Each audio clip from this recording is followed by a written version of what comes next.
20 మంది ఎమ్మెల్యేలు మేము లేపబోతున్నాము. ఇది పక్కా.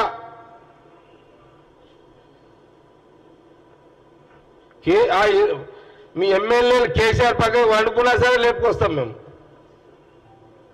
రాత్రి పగలు కేసీఆర్ పక్కకు పెట్టుకున్నా సరే 20 మంది ఎమ్మెల్యేలము ఎట్టి పరిస్థితుల్లో బీఆర్ఎస్ ఎమ్మెల్యేలము తప్పకుండా కాంగ్రెస్లోకి వస్తున్నారు. ఇది మీకు ఇక మీరు మాకు పెడతారో మేము మీకు పెడతారో చూసుకోండి. ఇక అసలు మేమైతే పార్లమెంట్ ఎన్నికలకు ముందే వస్తామని అంటున్నారు, తీసుకోవాలని చూస్తాం. పార్లమెంట్ ఎన్నికలకు ముందు లేపిందే బెస్ట్. మేము మా పని మీద మేము ఉన్నాం, అట్లేం లేదు. నేను నిన్నే చెప్పిన సీఎం గారికి చెప్పేసిన, నిన్న చెప్పిన సీఎం గారికి ఓపెన్గానే చెప్తున్నా కదా. నేను సీఎం గారు రేవంత్ రెడ్డి గారు చెప్పిన, సీఎం గారు 20 మంది ఎమ్మెల్యేలు వీలైతే మొదలే పార్లమెంట్ ఎలక్షన్ ముందే తీసేసుకుంటే మంచిదని చెప్పిన నేనైతే.